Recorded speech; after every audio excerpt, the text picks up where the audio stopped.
जय हिंद स्टूडेंट्स, कैसे हैं आप लोग। तो हम लोग आज क्लास 12 का चैप्टर फर्स्ट, जिसका नाम रिप्रोडक्शन इन ऑर्गेनिज्म, जीवों में जनन है, उसका पहला लेक्चरशिप अटेंड करने जा रहे हैं। और इससे पहले आप लोग का ढेर सारा प्यार मिला ऑफलाइन क्लासेस में, आप लोगों ने बहुत सारा प्यार दिया। ऐसे ही प्यार बनाए रखें आप लोग ऑनलाइन में भी, और रेगुलर क्लास अटेंड करें, है ना। और सबसे बड़ी बात यह है कि आप लोग एक जुनून के साथ क्लास अटेंड करें, अपने उन सारे दोस्तों को ज़रूर ये क्लास पहुंचाएं, इसका लिंक शेयर करें जिन तक क्लासेस नहीं पहुंच पा रही, या जो बच्चे लोग क्लास नहीं आ पा रहे हैं ऑफलाइन क्लासेस, खासतौर पर उन बच्चों को ये चीज़ पहुंचाएं। क्योंकि मेरा एक ही उद्देश्य है कि गरीब बच्चे या जैसे बच्चे जिनकी आर्थिक स्थिति बहुत कमज़ोर है या नहीं के बराबर है, वो क्लास वगैरह अटेंड नहीं कर सकते आके, तो उन बच्चों तक मतलब कि ये चीज़ हो पाए।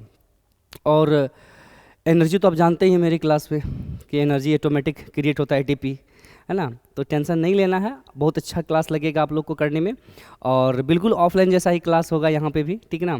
मज़ा आने वाला है बिल्कुल अच्छे से, और बस कंटिन्यू बना के रखिएगा क्लास में, ठीक है। लेक्चर सिर्फ रोज़ का अटेंड कीजिएगा, इससे क्या होगा कि आपके जितने भी डाउट्स होंगे ईजी वे में क्लियर होगा। जैसे ऑफलाइन क्लास में क्लियर होता है वैसे यहाँ भी क्लियर होगा, ठीक है। और बाकी उसी मस्ती अंदाज में हम लोग पढ़ेंगे जैसे पहले हम लोग पढ़ते थे।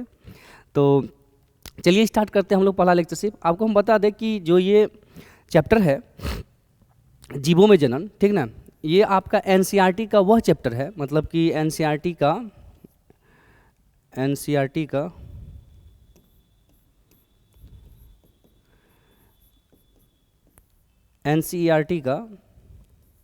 चैप्टर 1 है ना, जिसको कि एनसीईआरटी ने रिमूव कर दिया है, ठीक है।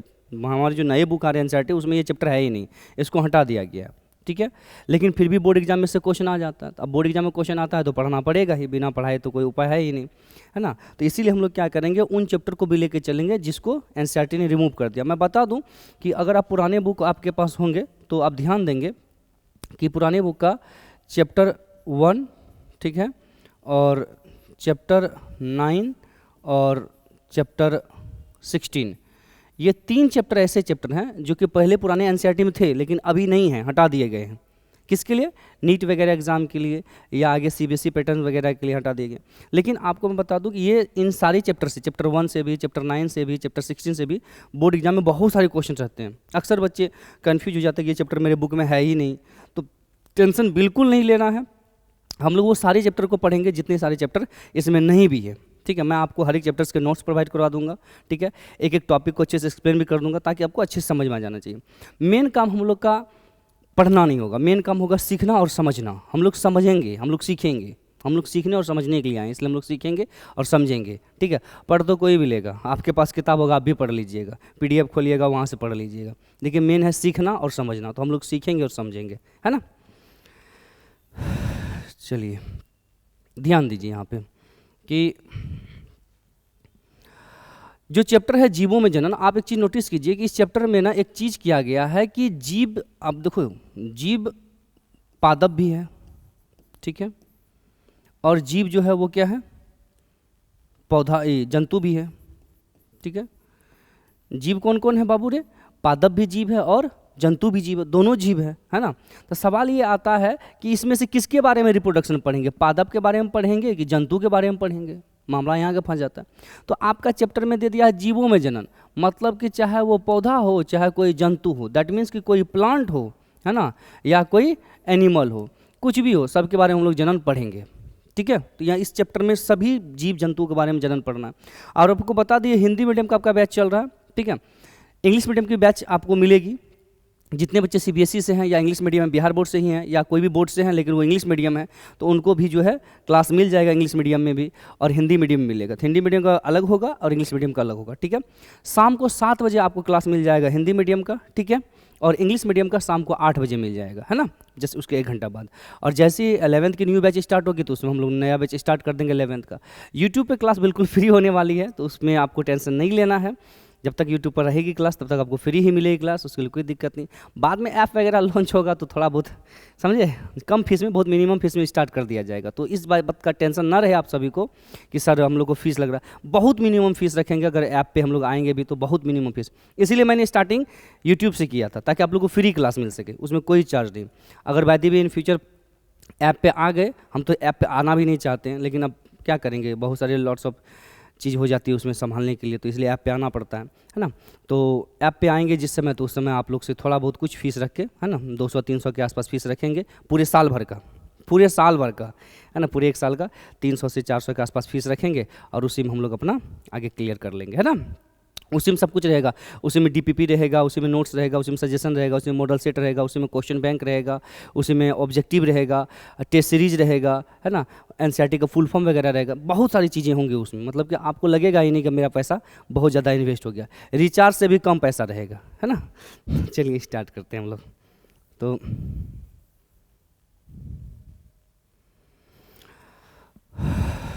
ध्यान दीजिए, तो हम लोग पढ़ रहे हैं जीवों में जनन, मतलब कि रिप्रोडक्शन इन ऑर्गेनिज्म। इसमें सबसे पहली बात हम लोग पौधा, एनिमल, जो भी जीव हो गए सबके अंदर रिप्रोडक्शन पढ़ेंगे, ठीक है।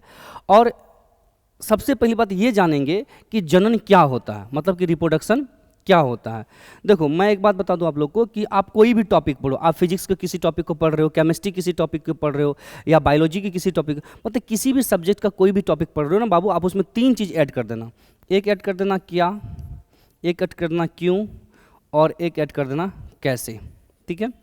बात को समझो, अगर ये 3 बातें तुमने ऐड कर दी ना किसी भी टॉपिक में, उस टॉपिक में जानने के लिए कुछ बचेगा ही नहीं समझो बात को, उस टॉपिक में जानने के लिए कुछ बचेगा ही नहीं। क्या, क्यों, कैसे, मतलब आप सपोज करो कार्बन के बारे में पढ़ रहे हो केमिस्ट्री में, कार्बन क्या है जान गए, कार्बन हम क्यों पढ़ रहे हैं, सबसे बड़ा सवाल क्यों पढ़ रहे हैं, तो वो भी जान गए। कार्बन कैसे काम करता है, या इसके कैसे कैसे काम वर्क होते हैं, वो जान गए। अब बताओ इसके अलावा कुछ बचा कार्बन के बारे में जानने के लिए? कुछ नहीं। एटम के बारे में पढ़ रहे हैं फिजिक्स के अंदर, अब एटम क्या है, एटम क्यों हम लोग पढ़ रहे हैं, एटम के बारे में, एटम कैसे वर्क करता है, क्या होता है उसको। तो इस तरह से हम लोग क्या करेंगे, और किसी भी टॉपिक में ये 3 चीज़ लगा देते हैं ना, बड़ा वो चीज़ क्लियर हो जाता है अच्छे तरीके से, है ना। तो इसलिए ध्यान रखेंगे इसका। चलिए अब हम लोग आते हैं आगे टॉपिक पर।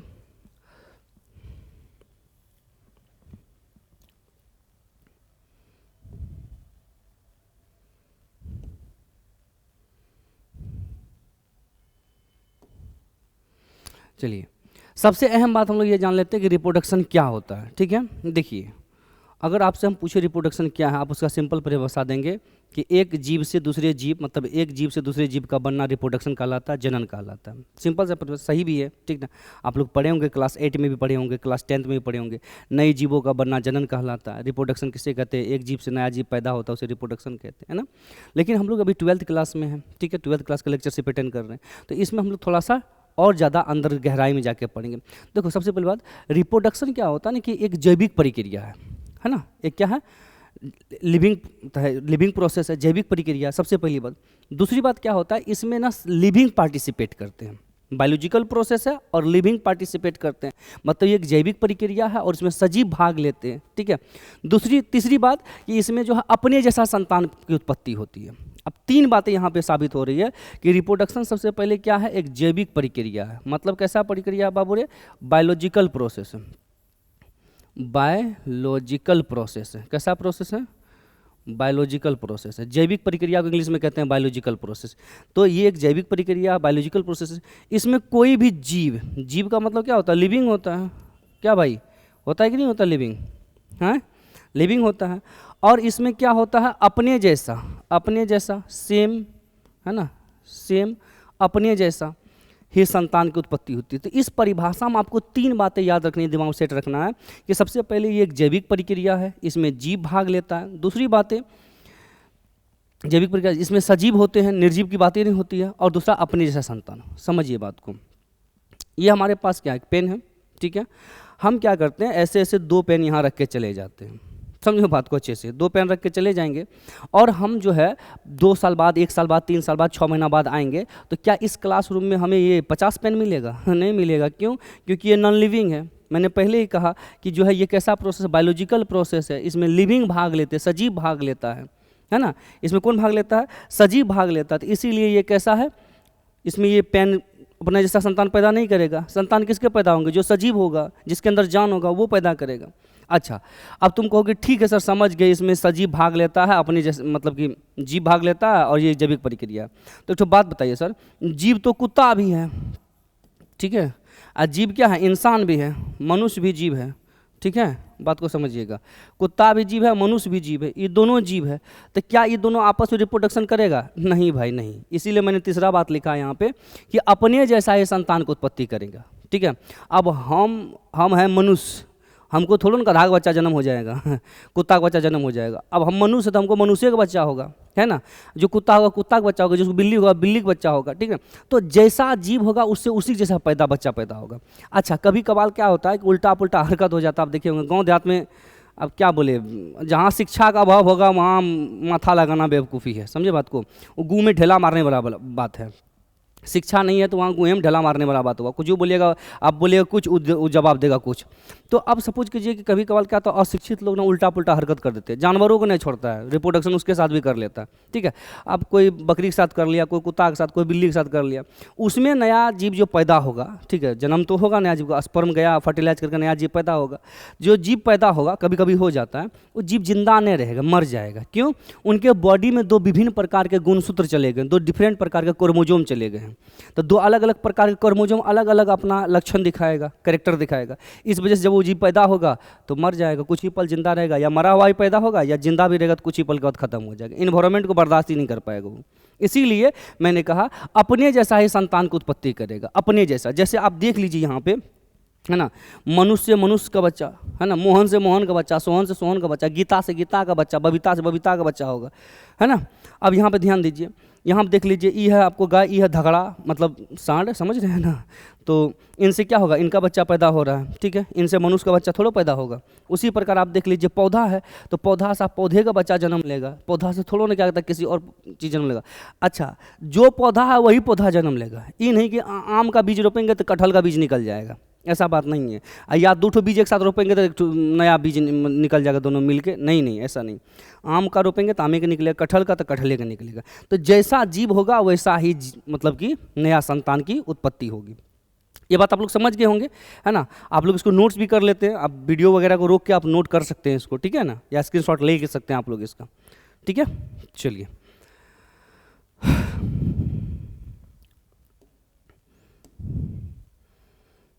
ठीक है, इसका आप लोग स्क्रीनशॉट ले सकते हैं, ले लीजिए। चलिए अब हम लोग क्या करते हैं, आगे बढ़ते हैं।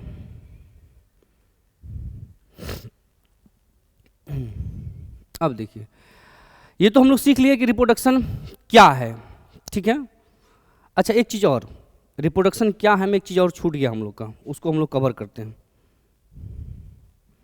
देखिए, मैंने ये डेफिनेशन आप लोग के लिए स्पेशल लिखा है, ठीक है, क्योंकि ये तो मान के चलिए रटने वाला परिभाषा हो गया कि जनन एक जैविक प्रक्रिया जिसमें कोई भी जीव अपने जैसा ही संतान को उत्पत्ति करता है, ठीक है। लेकिन जब कोई सब पूछे इस तरह का सामने से, भाई कि रिप्रोडक्शन शॉर्टकट में बोलना है, चार वर्ड में बोलना है, नए जीवों का बनना, बस खत्म। क्या बोलना है? नए जीवों का बनना। किसका बनना? नए जीवों का बनना। क्या कहलाता है? क्या कहलाता है? जनन कहलाता है। बात खत्म। नए जीवों का बनना जनन कहलाता है। मतलब नया जीव जो बनेगा कहाँ से बनेगा? जनने से ना बनेगा जी, रिप्रोडक्शन से ना बनेगा। तो खजूर गाछ पर से आएगा वो, या आसमान से गिरेगा। कोई भी नया जीव बनेगा ऐसा थोड़ा फैक्ट्री में घुस के बन रहा है वो। कोई भी नया जीव बनेगा कहाँ से बनेगा? वो जनन प्रक्रिया से ही बनेगा। तो इसलिए याद रखेंगे इसको कि ये जो है नए जीव का बनना कहाँ से होता है? जनन से होता है। क्लियर? चलिए अब देखिए, एक नया क्वेश्चन बन के आ रहा है, ठीक है, ध्यान दीजिए। जीवों के लिए जनन क्यों आवश्यक? क्योंकि देखिए इससे पहले हम बता दिए थे कि ई वाला टॉपिक याद रखिएगा, क्या हम लोग पढ़ चुके हैं। अब हम लोग के सामने कौन सा टॉपिक आया? क्यों। देखो क्वेश्चन मार्क कहीं होता है, क्यों, क्या, कब, कैसे, कहाँ। लेकिन सारे क्वेश्चन मार्क में ना है क्यों वाला चीज़ बड़ा खतरनाक होता हुआ है। बाप रे बाप, आदमी का पसीना छोड़ा देता हुआ है। अब सपोज कीजिए कि आपकी कोई गर्लफ्रेंड वगैरह है, फ्रेंड है, गर्लफ्रेंड है, मतलब कि जिससे आपका चल रहा है, टका फिट है, समझिए वो है। अब वो कहीं बाहर गई, ठीक है, किसी के साथ गई, मतलब कोई था जान पहचान का, उसके साथ वो चली गई।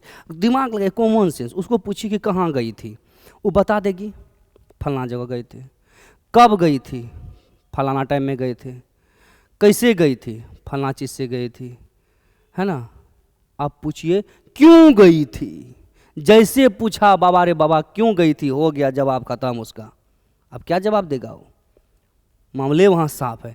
क्यों वर्ड जो बड़ा डेंजर वर्ड होता है, इसका सवाल इस सवाल का जवाब देना बड़ा मुश्किल हो जाता है। समझे बात को, ध्यान रखिएगा इस चीज़ का, ठीक है। तो अभी हम लोग के सामने सवाल आ रहा है वही क्यों वाला, कि रिप्रोडक्शन क्यों यहाँ आवश्यक है, जनन क्यों आवश्यक है। देखो चैप्टर ऐसा चल रहा है कि अब क्या बोले, ला शर्म को त्यागना पड़ेगा, है ना। तो त्यागना ही पड़ेगा ला शर्म को, ना चल रहा रिप्रोडक्शन, मास्टर रिप्रोडक्शन पढ़ा रहा है, क्या बात है, मज़ा आने वाला है। तो भाई मज़ा तो आएगा, सही बात है, लेकिन है ना कि ये जो है थोड़ा सा उस तरह से पढ़ेंगे हम लोग, है ना। ला शर्म को छोड़ना पड़ेगा भाई, ला शर्म को हटाना पड़ेगा। जब तक ला शर्म नहीं हटेगा तब तक रिप्रोडक्शन चैप्टर जितना भी पढ़ेंगे हम लोग, अभी तो सिंपल सा हम लोग पढ़ रहे हैं, इसके बाद प्लांट के अंदर पढ़ेंगे, फिर उसके बाद हम लोग क्या करता है ह्यूमन के अंदर पढ़ेंगे, मनुष्य के अंदर पढ़ेंगे, तो वहाँ तो और ज़्यादा होगा। तो ध्यान रखेंगे इस चीज़ का, ठीक है। तो जीवों के लिए जनन क्यों आवश्यक है, सवाल है। तो आप लोग बताइए क्यों आवश्यक है। यहाँ तो हम लिख दिए हैं, लेकिन आप बताइए क्यों आवश्यक है।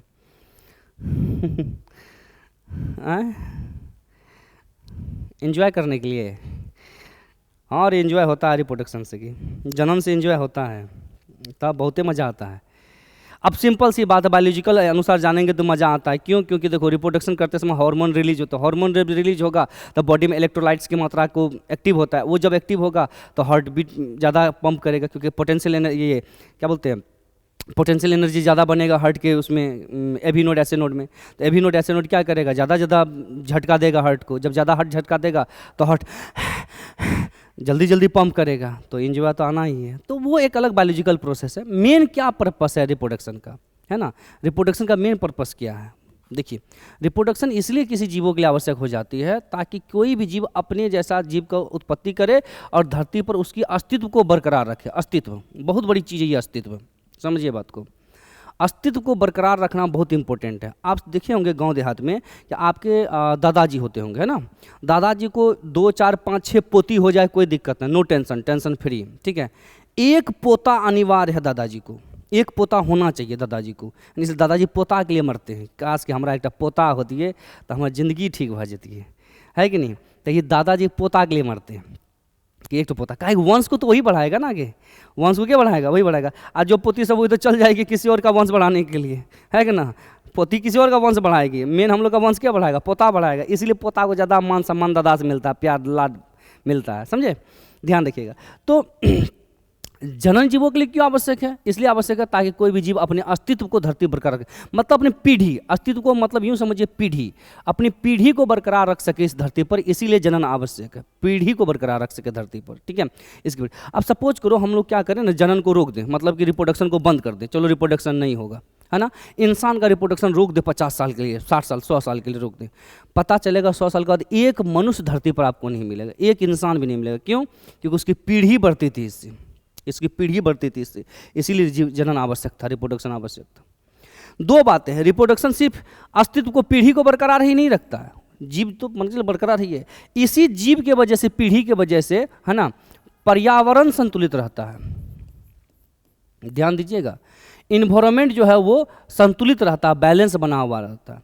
तो यहाँ पे याद रखिएगा कि जीवों के लिए जनन आवश्यक है इस धरती पर अपना अस्तित्व बरकरार रखने के लिए, साथ ही पर्यावरण को संतुलित रखने के लिए। एक चीज़ इसमें ऐड कर लेंगे आप लोग, पर्यावरण को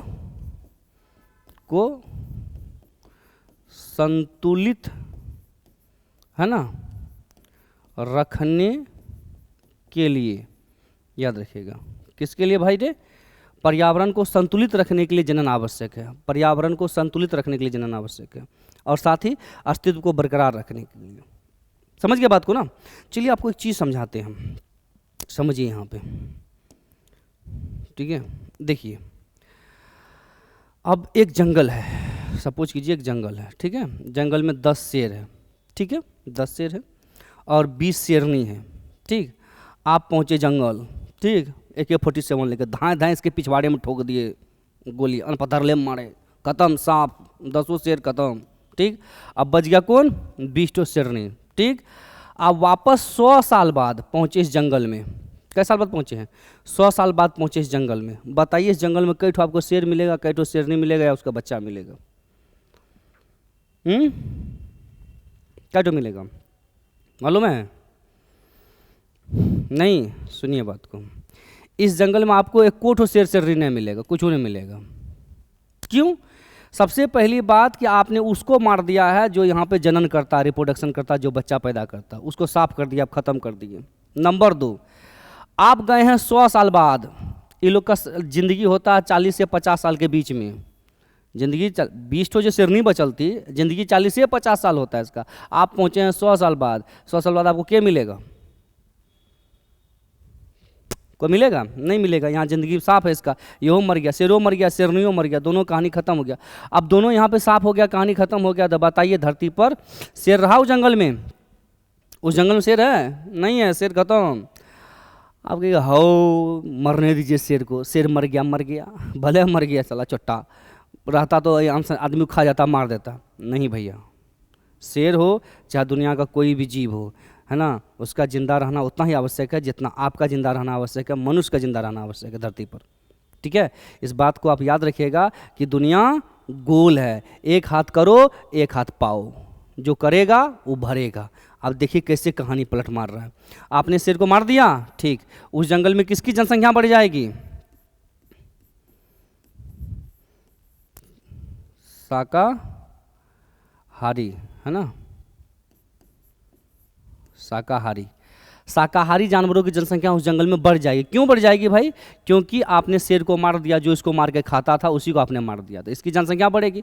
इसकी जनसंख्या जब बढ़ेगी, ये किसको साफ कर देगा? जंगल को खा खा के साफ कर देगा। जंगल को जब साफ करने के बाद कहाँ इसका पेट का तो भूख मिटेगा ना, ये आएगा आपको खेत साफ करने के लिए। ठीक, आपका खेतों साफ कर देगा। बात को समझिए। शाकाहारी शेर मरा, शाकाहारी जानवरों की जनसंख्या बढ़ी, शाकाहारी जानवरों की जनसंख्या बढ़ी तो जंगल साफ, जंगल साफ तो खेत साफ, खेत साफ तो आप साफ। आप इसलिए साफ क्योंकि आपने शेर को किया था साफ। देखिए दुनिया क्या है, गोल है। एक हाथ करो, एक हाथ भरो। जंगल सफा तो खेत सफा, खेत सफा तो आप सफा। आप इसलिए सफा क्योंकि आपने शेर को किया था सफा। समझे बात को? इसीलिए नहीं मारना चाहिए। ठीक है, और हमारा कौन चीज़ बिगाड़ देता है उसको मारेंगे भाई रे? हैं, बताओ, कोई दिक्कत है? नहीं ना? तो चलिए, इसका भी आप लोग स्क्रीनशॉट ले के सकते हैं, ठीक है, लिखने के लिए। अब ध्यान दीजिए यहाँ पे, अभी हम लोग 2 बातें सीखे। एक क्या है, जनन क्या है, दूसरा जनन क्यों आवश्यक है। अच्छा, अभी जो हम लोग पढ़े हैं जनन क्यों आवश्यक है, इसके बारे में एक बात जान लीजिए कि ये आपके एनसीईआरटी के पहले चैप्टर का पहला क्वेश्चन ही यही है कि जनन, जीवों के लिए जनन क्यों आवश्यक है। Why reproduction is essential for living organism. ठीक है, ये वहाँ पे दिया हुआ क्वेश्चन, इसीलिए हम लोग पढ़ लिए। ठीक है, अब देखिए यहाँ पे क्या हो गया, क्यों हो गया। अब बारी आई किसकी, कैसे की। तो जीव जनन कैसे करते हैं? तो भैया दुनिया में जितने जीव हैं, धरती पर जितने भी जीव मौजूद हैं, ठीक है, वो जीव जो है 2 तरीके से जनन करते हैं। एक अलैंगिक तरीके से और एक लैंगिक तरीके से। एक असेक्सुअल रिप्रोडक्शन और एक सेक्सुअल रिप्रोडक्शन। बात अब समझने वाली यहाँ पे ये है कि अलैंगिक जनन और लैंगिक जनन में कहानी क्या है, समझिए बात को। देखिए, बायोलॉजी के जिस वर्ड में, याद रखिएगा, बायोलॉजी के जिस वर्ड में अ आ गया लिखल, इंग्लिश में ए आ गया, इसका सीधा मतलब समझिएगा नॉट। क्या समझिएगा आप लोग? ए का मतलब होता है नॉट, अ का मतलब क्या होता है बाबू रे? नहीं। ठीक है, रावण का बेटा मेघनाथ मर गया था, ठीक है, खबर पहुंचा रावण के पास, खबर पहुंचा रावण के पास कि मेघनाथ साफ गेलो, खत्म भए गेलो मेघनाथ। रावण सिंहासन पर खड़ा हो गया, हैं असंभव, ये केना भए गेलो, बाप रे बाप, केना मर गेलो। तो क्या बोला? असंभव। तो बात को पकड़िए, रावण का बात को। अ माने होता नहीं, संभव मतलब हो सकता है। ये नहीं हो सकता है कि मेरा मेघनाथ बेटा मरा होगा, है ना। कर्मे क्या मरना, छुछुंदर वाला तो मरेगा ना, साला भले मर गया। ध्यान दीजिए यहाँ पे। तो अलैंगिक जनन का मतलब होता है कि नहीं, ठीक। अब अ माने होता नहीं, लेकिन ये अ किसके आगे लगा हुआ? लैंगिक के आगे में लगा हुआ, तो लैंगिक जनन नहीं होगा। बात को समझिएगा, सेक्सुअल रिप्रोडक्शन नहीं होगा। तो अगर सेक्सुअल रिप्रोडक्शन नहीं होगा तो होगा कैसे? हम लोग तो ऐसे देखे हैं सर, ऐसे देखे भी हैं, जानते भी हैं। देखा है कि तुम लोग ऐसा रे देखा है? कौन ठीक तरह लोग को देखबो किया होगा, समझे बात को। आजकल कुछ नहीं छिपल है, क्या ला क्रोम तोरम खुलता है, सब दिखता है, सब देख लेता है सब कुछ, समझे बात को। ध्यान दीजिए यहाँ पे, तो समझ में आया बात ना। तो लैंगिक जनन क्या है पहले ये जानेंगे, क्योंकि आप लोग इसी को जानते हुए आए हैं, इसी से मुलाकात हुआ, इसी को देखे हैं, इसी को किए, मतलब किए नहीं हैं, करेंगे भविष्य में, ठीक है, समझिए। तो अब यहाँ पर समझिए बात को। तो ये जो है अलैंगिक जनन उसके जैसा नहीं होता है। अगर आपको कोई कहेगा कि रे बाबू तुम मोहन के जैसा नहीं है, तो पहले आपके दिमाग ये सेट होगा साला मोहन कैसा है जिसके जैसा हम नहीं हैं। पहले ये जानिएगा मोहन कैसा है उसके जैसा हम नहीं हैं। तो पहले मोहन के बारे में जानिएगा, तब पता कीजिएगा अच्छा उसके अंदर ये चीज़ होता है जो मेरे अंदर नहीं होता। वही प्रकार अगर हम कह रहे हैं अलैंगिक जनन जो है लैंगिक जनन की तरह नहीं होता है, इसके जैसा ये नहीं होता, तो पहले हम ये जानेंगे कि ये है क्या जो इधर नहीं होता है। ठीक है, तो समझिए बात को। देखिए सबसे पहली बात, नर और मादा होती है किसमें? लैंगिक जनन में। ठीक है, लैंगिक जनन में क्या होता है? नर और मादा, मतलब मेल फीमेल, हम इंग्लिश में लिख देते हैं मेल, थोड़ा थोड़ा इंग्लिश भी लिखिए आप लोग इसमें, फीमेल ये होता है। ठीक है, आप समझिए बात को। अब जो मेल होती मेल होता है उसमें जो है टेस्टिस होता है, टेस्टिस जिसको विरसन कहते हैं। ठीक है, और जो फीमेल होती है उसमें क्या होता है बाबू रे? ओवरी, ओवरी अंडाशय होता है, जनन अंग जिसको कहते हैं रिप्रोडक्टिव ऑर्गन। अब ये जो टेस्टिस नाम का फैक्ट्री है, इसमें जो माल बन रहा है वो क्या है? वो स्पर्म है, स्पर्म है, शुक्राणु है। ठीक है, ये फैक्ट्री में शुक्राणु नाम का माल बन रहा है। ठीक है, अब वहीं पे जो ओवरी है, ओवरी में क्या है बनता है? ओवम बनता है, ओवम, अंडाणु बनता है। बात को समझो। ठीक है, दोनों फैक्ट्री में दोनों प्रोडक्ट बन गया। अब दोनों प्रोडक्ट का होगा मिलन, मिलन होने के बाद क्या बनेगा? जायगोट बनेगा, जायगोट जिसको कहेंगे युग्मनज। ठीक है, ये बनेगा। अब समझने वाली बात ये है कि टेस्टिस के अंदर स्पर्म बनता है, ओवरी के अंदर ओवम बनता है, विरसन के अंदर शुक्राणु, अंडाशय के अंदर अंडाणु बनता है, दोनों मिलते हैं जायगोट, और इसी जायगोट से बनता है क्या? भ्रूण, भ्रूण बनता है, हम यहाँ लिखते हैं एम्ब्रायो। ठीक है, एम्ब्रायो जिसको कहते हैं भ्रूण, समझिएगा बात को। ठीक है, ये बनता है। तो अब दिमाग लगाइए कि जितना चीज़ उधर बन रहा है वो सारा चीज़ इधर नहीं हो रहा है। अब हम आपसे पूछते जाते हैं, आप खुद बताइए, मैं पूछ रहा हूँ, बताइए अलैंगिक जनन में मेल फीमेल नहीं होता है, अलैंगिक जनन में टेस्टिस ओवरी नहीं होता है, अलैंगिक जनन में स्पर्म ओवम नहीं बनता है, अलैंगिक जनन में जायगोट का निर्माण नहीं होता है, अलैंगिक जनन में भ्रूण एम्ब्रायो नहीं बनता। सिंपल सा फंडा है भाई। यहाँ देखो ना तुम लोग, देखो ये जितनी सारी चीज़ हो रही है उधर नहीं हो रहा। आपको बोलना है ये सारा चीज़ उधर लगा देना, नहीं नहीं करके उधर लगा देना। नर मादा नहीं होता है, टेस्टिस ओवरी नहीं होता है, शुक्राणु अंडाणु नहीं बनता है, जायगोट नहीं बनता है, उसके बाद एम्ब्रायो भ्रूण नहीं बनता है। सिंपल सा बात है। तो सवाल ये आता है कि अरे बाप रे, जब ई तरीका से नहीं होता, देख लियो एने, जानलियो अहने, बुझलियो अहने, जब एना नहीं हुए छो तो केना हुए छो? जब ऐसा नहीं होता है तो कैसा होता है? बात को समझिए। तो होता ऐसा है कि इधर दो गो होता, मम्मी पापा होता है, इधर मम्मी पापा नहीं होता, इधर एक होता है, तुम ही हो माता पिता, तुम ही हो। समझे बात को? तुम मेरे डैडी, तुम मेरी मम्मी, है ना? एक ही तो जीव होता है। इस जीव का शरीर जो है कई भागों में टूटता है, एक ही को जीव का शरीर कई भागों में। काश की सिस्टम भगवान हम लोग के शरीर में भी दे देता। बाप रे बाप, क्या जरूरत है शादी विवाह झड़ झंझट करने का? का बिहार तिया करेगा झूठों से, इतना एल झेल। अब बिहार करने के बाद खाली सेक्सुअल रिप्रोडक्शन हल्का 5 मिनट का मजा के चक्कर में पूरा ज़िंदगी सला सजा भोगतो। बैल के तरह काम करो, खेत में, फैक्ट्री में या अलग अलग जगह पे काम करो, आ तब जाके कमा के ले जाओ घर में, किच किच लड़ाई मार धक तरी वाला है। ऐसा ज़िंदगी से अच्छा ही अलैंगिक जनन ठीक रहता। सला शरीर का कोनो भाग काट के, ऐसे नाखून काट के फेंकते धाएँ, वहाँ एक तो नया सीके राज पैदा हो जाता, खड़ा हो जाता। झूठो जनन तनन का झेल रखा है आदमी। मुझे बात को, यही सिस्टम ठीक रहता। अब ध्यान दीजिए क्या होता है इसमें कि एक जीव का शरीर जो है टूटता कई भाग में, और प्रत्येक भाग से एक नया जीव का निर्माण हो जाता है। ठीक है, ध्यान दीजिएगा यहाँ पे, हर एक जीव से भाग से एक नया जीव का निर्माण हो जाता है अलैंगिक जनन में। या तो ये केस होगा, एक पार्ट टूटेगा कई जीव का निर्माण होगा, या क्या होगा, देखिए इसके शरीर पे एक उभार पैदा होगा। ठीक, उभार जिसको कली कह सकते हैं, ये टूट के नीचे गिरेगा, ठीक, और ये नया जीव बन जाएगा। इसी प्रकार से होगा, या तो शरीर कई भागों में टूटेगा, ठीक है, या तो इसका भाग तो टूटेगा, नया जीव निकलेगा। बात को समझिएगा यहाँ पे, समझ गए? इसमें एक ही शरीर से सारा चीज़ का क्रियाक्रम होना है, उसमें 2 ठो मिलना है, इसमें 1 ठो, उसमें 2 ठो। है ना। तो याद रखेंगे अलैंगिक जनन में एक ही जनक होते हैं और द्विलैंगिक लैंगिक जनन में दो जनक होते हैं, एक जनक द्विजनक। इसको एक जनकीय भी आप कह सकते हैं। अलैंगिक जनन को क्या कह सकते हैं, एक जनकीय भी कह सकते हैं, जनकीय। इंग्लिश में इसको यूनिपेरेंटल कह सकते हैं, यूनिपेरेंटल, यूनिपेरेंटल कह सकते हैं, एक जनकीय, ठीक है। और इसको हम लोग क्या कह सकते हैं, द्विजनकीय कह सकते हैं, द्विजनकीय, ठीक है, द्विजनकीय, बाय पेरेंटल, द्विजनकीय कह सकते हैं इसको, समझिएगा बात को, एक जनकीय द्विजनकीय। अभी हम एक क्वेश्चन देंगे आप लोग को, आप लोग उसको सॉल्व करके आइए घर से, ठीक है, कॉपी में लिख लीजिएगा क्वेश्चन को, अभी हम लिखाएंगे यहाँ पे, ठीक है। एक जनक भाग लेते हैं, दो जनक भाग लेते हैं, ठीक है। आपको एक छोटा सा क्वेश्चन देते हैं, उसको आप सॉल्व करके आइएगा, ठीक है। क्वेश्चन आप लोग नोट कर लीजिए, ठीक है।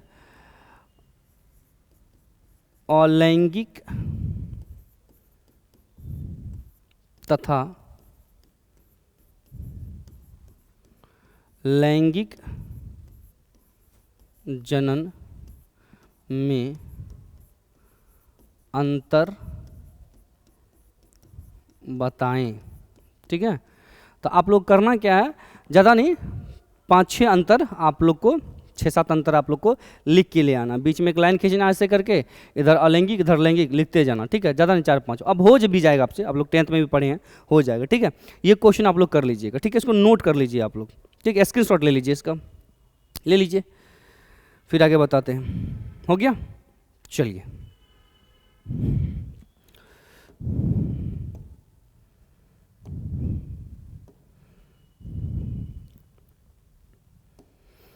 देखिए, सबसे पहली बात जानिए कि अलैंगिक जनन में क्या होता है ना, कि इसमें युग्मक नहीं बनता। अभी जस्ट हम बताए थे स्पर्म ओवम नहीं होता, स्पर्म ओवम तो लैंगिक में होता है, स्पर्म ओवम, ध्यान दीजिए, शुक्राणु, ठीक है, और अंडाणु, ये जो है स्पर्म और ओवम, बात को समझिए, ये दोनों क्या कहलाते हैं, युग्मक कहलाते हैं मेरे भाई, युग्मक, जिसको गैमीट कहते हैं, ठीक है, ध्यान दीजिएगा, गैमीट कहते हैं इसको।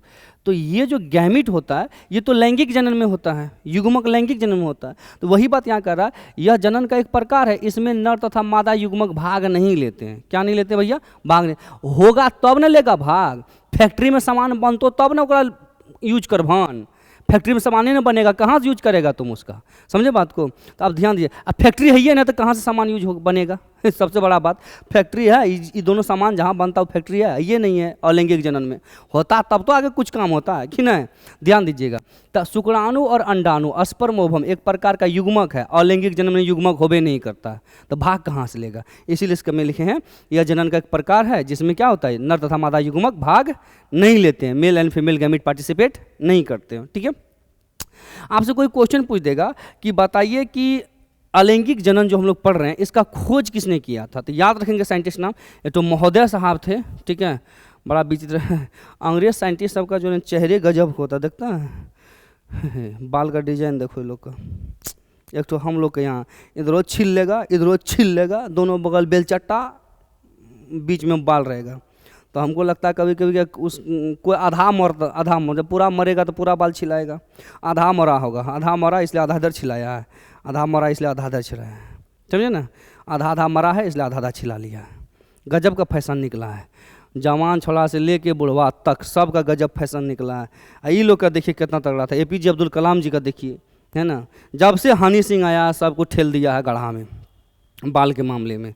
अच्छा एक चीज़ और देखिए, फ़ायदा भी है इसका गजब का, पहले लड़का सब लंबा लंबा झुल्फी बड़का बड़का बाल रखता था, अजय देवगन की तरह, है ना, अजय देवगन वाला कॉपी करता था, बाल नहीं कटाना चाहता था। जब से हनी सिंह का सिस्टम आया है, बादशाह का सिस्टम आया, तब से खेला देखिए उसका बाल का, अपना ज़बरदस्ती जाकर कटाता है और बुढ़ते 2 दिन 3 दिन पर जाकर कटाता है बाल को, है ना, हनी सिंह वाला स्टाइल मारता है। मतलब आपको कहने की ज़रूरत नहीं है, बच्चा को जाओ बाल कटाओ, अपने कटा का जाएगा।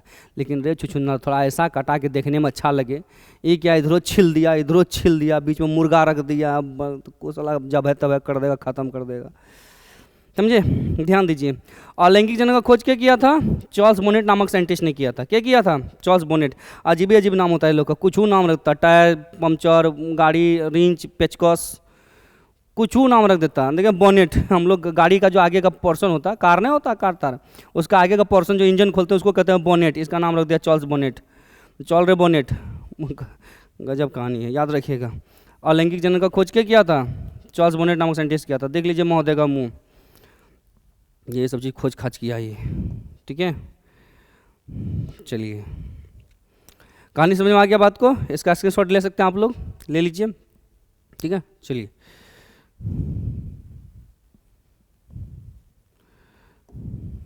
ध्यान दीजिए। कहता क्या है कि अलैंगिक जनन में जीवों के शरीर से एक नए जीव का भाग है ना, एक नए जीव का निर्माण होता है। अभी जस्ट आपको लोग को बताया थोड़ा देर पहले कि अलैंगिक जनन में एक जीव होगा, इसका शरीर ही कई भागों में टूटेगा, ठीक है, कई भागों में टूटेगा, जैसे ई टूटा, ई टूटा, ई टूटा, ई टूटा, ई टूटा, कई भाग में या एक भाग दो भाग में भी टूट सकता है। और प्रत्येक भाग से एक नए जीव का फॉर्मेशन होते जाएगा, ये प्रक्रिया होगा जीव के शरीर से। रक्तबीज नाम का एक राक्षस था, दैत्य था, रक्तबीज है ना। माँ काली जब उसको मारती थी ना, काटती थी ना, तो उसका खून जब गिरता था जमीन पर तो फिर से नया नया उत्पन्न ले लेता था। उसी को लगता कुछ कुछ लक्षण एकरा में घुस गया अलैंगिक जनन में। समझे बात को, कि साला बॉडीए से नया नया जीव उत्पन्न होता है। वो तो शुक्र करो काली माँ का खूने पी गए, ले चट्टा, कहानी साफ, ले बड तू फनकता है, बड जहाँ गिरता वहीं उग जाता, ले साफ एक कर देते हैं, बस सब तो खून गड़गड़ा के पी गई, कहानी साफ करते रहो, हो बाप मुझे। तो रक्त बीज का कहानी साफ हो गया। तो उसमें भी इसमें वही वाला कहानी होता है, बॉडी का पार्ट जब बार कटेगा तो नया जीव धरपट्टा पैदा लेगा, शरीर के भागों से एक नया जीव का निर्माण हो जाएगा। ये बात समझ गए। एक कॉमन चीज़ और समझिए आप लोग, कहिए क्या? देखिए, आप देखिए, एक काम कीजिएगा आप लोग, है ना, मोबाइल होगा आप लोग के पास, ठीक है, अच्छा सेल्फी लेने वाला तगड़ा। आज मेरे कहने पर मम्मी के पास चले जाइएगा, पापा के पास, मम्मी पापा खड़ा कीजिएगा, बोला मम्मी पापा हम बहुत आदमी के साथ फ़ोटो ले चुके हैं, सबके साथ फ़ोटो लिए, दोस्त यार पार्टनर, मेरे कहने पर आज मम्मी के साथ फ़ोटो ले लीजिएगा, पापा के साथ, ठीक है। इधर खड़ा कीजिएगा मम्मी को, इधर खड़ा कीजिएगा पापा को, दोनों खड़ा करने के बाद लीजिएगा सेल्फी, ठीक है, ऐसे करके। और सेल्फी लेने के बाद, ठीक है, फोटो को जूम कीजिएगा, जूम बड़का कीजिएगा। हर बार फोटो को जब जूम कीजिएगा ना तो पता चलेगा, ले लाठी, चेहरा में नाक मेरा मम्मी की तरह मिल रहा है तो आंख पापा की तरह मिल रहा है, माथा मेरा पापा की तरह मिल रहा है तो बाल मेरा मम्मी की तरह हो गया, रंग मेरा मम्मी की तरह है तो हाइट मेरा पापा। माने आपके बॉडी के अंदर पूरा गुण ना मम्मी का है, पूरा गुण ना पापा का है। कहने का मतलब दोनों का मिक्सचर है। आप हो गए सचिन भुजिया, मिक्सचर भुजिया, मतलब कहने का सेंस वो नहीं है, मजाक कर रहे थे। ये है कि आप यूँ समझिए कि दो अलग अलग जीवों का कैरेक्टर आपके अंदर आया है, इसलिए आपके अंदर एक नया लक्षण बन गया। आप दोनों में से किसी की तरह नहीं मिलेंगे। तो हमेशा याद रखिएगा, लैंगिक जनन में, ठीक है, लैंगिक जनन में विभिन्नता देखने के लिए मिलती है, वेरिएशन देखने के लिए मिलता है, विभिन्नता, ठीक है। लेकिन अलैंगिक जनन में ऐसा कुछ नहीं होता। पूछिए क्यों नहीं होता? क्योंकि इसमें तुम ही हो माता तुम ही हो पिता वाला कहानी है। एक ही गो है, जो होगा इसी की तरह होगा, जैसा दिखेगा इसी की तरह दिखेगा, जैसा होना है इसी की तरह होना है। तो जब सब कुछ उसी से आना है तो दिखेगा वो उसी की तरह, लक्षण होगा उसी की तरह। याद रखिएगा, इसका शरीर भी बनेगा इसी की तरह, देखने में भी इसी तरह, लक्षणों इसी का होगा, किसी थोड़ो पड़ोसिया का होगा, इसी का होगा, इसी से बना है तो इस देखने में भी इसी की तरह और लक्षण भी इसी की तरह। बात समझिएगा। तो कहते हैं अनुवांशिकी माने होता है लक्षण, शरीर का कैरेक्टर ट्रेट, लक्षण। और शारीरिक मतलब होता है रचना, स्ट्रक्चर, बॉडी का जो स्ट्रक्चर है पूरा ही स्ट्रक्चर दिख रहा है, ये स्ट्रक्चर। तो अनुवांशिक माने लक्षण छिच्छा, और शारीरिक मतलब होता है बॉडी का संरचना, स्ट्रक्चर। ये दोनों हूबहू किसके जैसा होगा? अपने जनक के समान, अपने पेरेंट्स के समान होगा। तो ऐसे बच्चे, ऐसे संतान, ऐसे बुदरू सब जो बिल्कुल अपने जनक के जैसे दिखते होंगे, पेरेंट की तरह दिखते होंगे, और साथ ही लक्षण भी उसी के जैसा आता होगा, तो इस संतान को, इस बच्चा को हम लोग नाम देते हैं CLONE, क्लोन। क्या नाम देते हैं? क्लोन। हिंदी में कहते हैं एक पूर्वजक, एक पूर्वजक। याद रखिएगा, एक गो पूर्वज से बना है इसलिए नाम पड़ा एक पूर्वजक। कई गो पूर्वज से बना है? एक गो पूर्वज से बना है इसलिए नाम पड़ा एक पूर्वजक। क्लोन कहते हैं इंग्लिश में, हिंदी में कहते हैं एक पूर्वजक। याद रखिएगा, अलैंगिक जनन में जो भी बच्चा पैदा होगा वो क्या होगा? एक पूर्वजक होगा, क्लोन होगा। क्या होगा? क्लोन होगा, याद रखिएगा इस चीज़ को। तो वही बात है, अलैंगिक जनन की प्रक्रिया में संतान आनुवांशिक तथा शारीरिक तौर से क्या होते हैं, बिल्कुल जनक के समान होते हैं, है ना। और उस प्रकार के संतान को क्या कहते हैं, एक पूर्वजक कहते हैं, क्लोन कहते हैं। सिंपल सी बात। आप यहाँ पे ब्रैकेट में क्लोन लिख लीजिएगा, यहाँ पे कभी कभी क्वेश्चन क्लोन बोल के आ जाता है, ठीक है, यहाँ क्लोन ब्रैकेट में लिख लीजिएगा ऐसे क्लोन करके, ठीक है।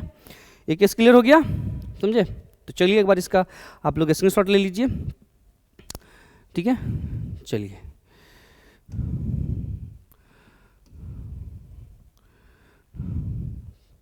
आगे बढ़ते हैं हम लोग। देखिए अब हम लोग कितना चीज़ सीख लिए, अच्छे से समझ में आ गया। मज़ा आ रहा है, धीरे धीरे और मज़ा आएगा। अभी हुआ कहाँ, अभी स्टार्टिंग है, अभी अलैंगिक जनन, लैंगिक घुसेगा तब तो और मज़ा आएगा। देखो बस तुम लोग कंटिन्यू बने रहना और कुछ नहीं करना है, ठीक है। रोज़ क्लास अटेंड करो, उसमें सब क्लियर हो जाएगा। देखो अब अलैंगिक जनन में इतना बात तो समझ गए कि जीवों का शरीर टूटेगा कई भाग में, ठीक है। यहाँ भी कई भाग में टूटेगा, यहाँ भी कई भाग में टूट के निकल रहा है, यहाँ भी टूट रहा है। आप देख रहे हैं कि इससे वो पैदा हो रहा है, उससे वो पैदा हो रहा है ना। आप सब जगह वही चीज़ देख रहे हैं।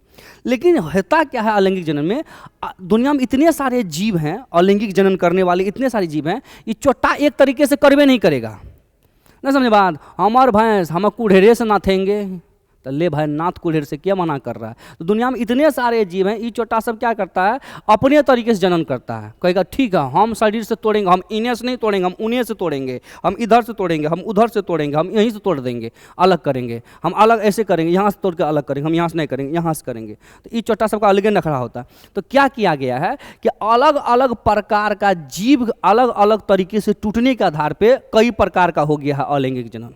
ये जो अलैंगिक जनन का प्रकार आप यहाँ पे देख रहे हैं, इस 7 प्रकार हम लिख रखे हैं, इस 7 प्रकार अलग अलग है। क्यों, इसमें अलग जीव है, इसमें अलग जीव है, अलग जीव है, अलग जीव है, सब में अलग अलग जीव है, अलग अलग तरीके से अपना शरीर को तोड़ रहा है।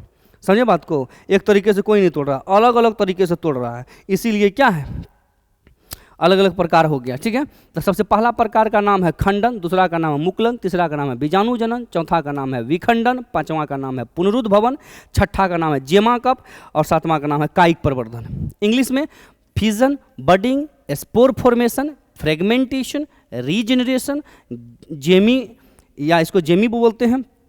ऐसे आप जेमाकप भी लिख सकते, जेमिकप, या इसको GEMMAE जेमी भी लिख सकते हैं, जेमी कप भी लिख सकते हैं, या इसको जेमी भी कप डायरेक्ट जेमी बोल सकते हैं। और वेजिटेटिव प्रोपेगेशन, ठीक है। ये 7 प्रकार है। हम लोग ये 7 प्रकार पढ़ लेंगे, हम लोग का अलैंगिक जनन हो जाएगा खत्म, फिनिश, ठीक है। तो हम लोग ये 7 प्रकार को अभी एक एक करके पढ़ेंगे। पहले हम लोग स्टार्ट करेंगे फिजन से, खंडन से। आप लोग इतना जान गए ना कि अलैंगिक जनन के ये 7 प्रकार होते हैं। अलैंगिक जनन के 7 प्रकार होते हैं। 7 प्रकार आप आराम से लिख लीजिए। डायग्राम बनाने की इसकी जरूरत नहीं है, यहाँ से आप लोग बस जो है ये यहाँ से यहाँ तक लिख लीजिएगा, डायग्राम मत बनाइएगा, ये डायग्राम छोड़ दीजिए। ये डायग्राम उससे दिखाने के लिए था, मेन है। आप यहाँ से इसको स्क्रीनशॉट वगैरह लीजिए या लिख लीजिए वीडियो को पॉज करके, ठीक है। चलिए ठीक है, हो गया, लिखिए। चलिए आगे बढ़ते हैं।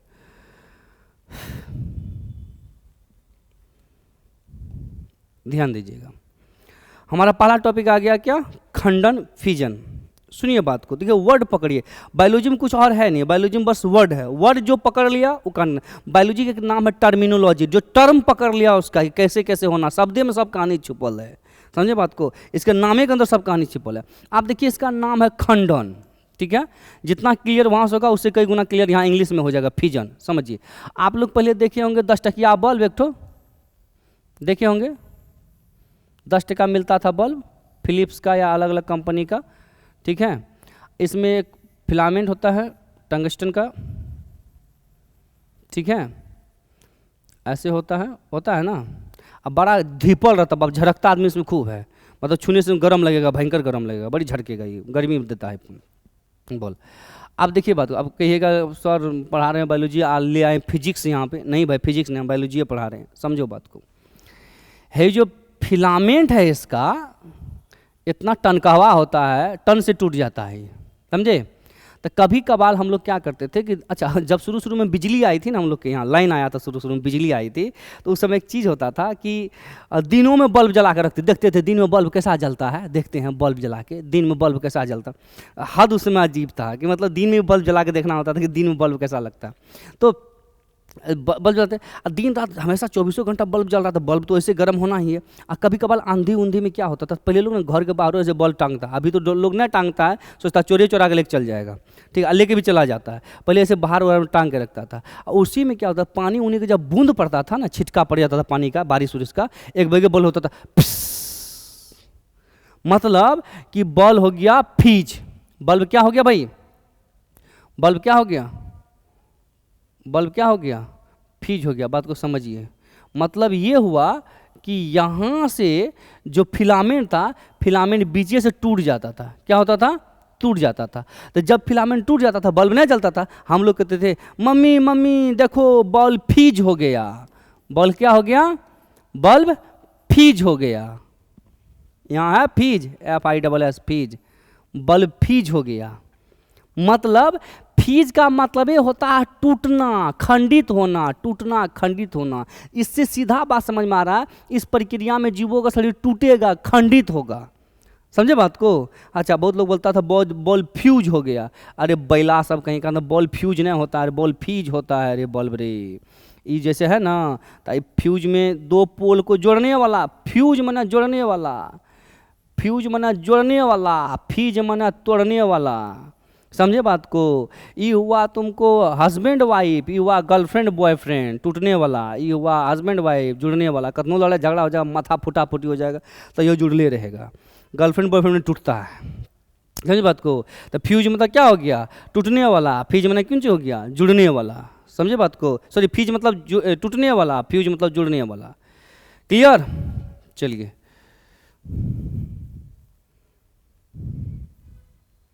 ध्यान दीजिए यहाँ पे।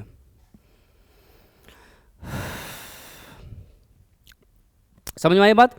तो हम लोग का पहला टॉपिक है फ्यूजन। इसमें समझ गए होंगे कि शरीर टूटेगा। तो देखिए, खंडन क्या है भैया, अलैंगिक जनन का एक प्रकार है। सबसे पहली बात, अलैंगिक जनन का ही टाइप है ये, ठीक। दूसरी बात क्या होता है, इसमें कैसे जीव भाग लेते हैं, एक कोशिकीय जीव भाग लेते हैं। कैसे जीव भाग लेते हैं, एक कोशिकीय जीव भाग लेते हैं। दूसरी बात यहाँ पे जानिए, इसमें एक कोशिकीय जीवों का शरीर या तो दो भागों में टूटेगा, या तो एक कोशिकीय जीवों का शरीर कई सारे भागों में टूटेगा, ठीक है। या तो क्या होगा, एक भागों में टूटेगा, है ना, सॉरी दो भागों में टूटेगा, या दो से अधिक भागों में विभाजित होगा, ठीक ना। स्पष्ट लिखल है, दो भागों में टूटेगा या दो से अधिक भागों में टूटेगा। समझिए इस चीज़ को, है ना। खंडन वाली प्रक्रिया में एक कोशिकीय जीवों का शरीर या तो दो भागों में टूटेगा या तो दो से अधिक भागों में टूटेगा। तो ध्यान दीजिएगा, यदि दो भाग में टूटा तो नाम पड़ जाएगा द्विखंडन, यदि दो से अधिक भाग में टूटा नाम हो जाएगा बहुखंडन। समझे बात को। आप लोग क्लास 10th में भी पढ़े होंगे कि खंडन के दो प्रकार, एक होते हैं द्विखंडन, एक होता है बहुखंडन। बहु मतलब पुतौ नहीं समझिएगा, बहु मतलब होता है बहुत, समझे बात को, बहुत सारा पीस, ठीक है। ध्यान दीजिएगा, तो द्विखंडन और बहुखंडन। लेकिन बात यहाँ समझने वाली सबसे इंपॉर्टेंट बात ये हो जाती है कि जो बहुखंडन होता है और द्विखंडन होता है, ये आपको क्लास 10 तक ही बताया गया था। लेकिन इसके अलावे एक और होता है मेरे भाई, एक और होता है जो हम लोग अभी पढ़ेंगे, ठीक है। एक होता है आपको क्या, द्विखंडन, जिसमें दो भागों टूटेगा, खंडन, ठीक है। और एक होता है बहुखंडन, ठीक है। और एक होता है प्लाज्मोटॉमी, ठीक है, प्लाज्मोटॉमी, जिसमें प्लाज्मोटॉमी आप लोग शायद नहीं पढ़े होंगे। ध्यान दीजिए यहाँ पे, ये भी खंडन का ये प्रकार है ना, फ्यूजन का प्रकार है। तो ये तीन प्रकार का हो जाता है कौन, आपका फ्यूजन। कितना प्रकार का हो जाता है, तीन प्रकार का। किस आधार पर हो जाता है, टूटने के आधार पर। ये टूट रहा है दो भाग में तो द्विखंडन, बहुत सारे भाग में बहुखंडन। प्लाज्मोटॉमी का आगे बताएंगे, इसमें न्यूक्लियस का, केंद्रक का विभाजन होता है, जिसके आधार पर इसको किया गया प्लाज्मोटॉमी, है ना। तो चलिए इसको आप लोग पहले लिख लीजिए, नोट कर लीजिए, उसके बाद फिर हम लोग जो है आगे इसको फिर पढ़ते हैं, ठीक है। चलिए लिख लिए।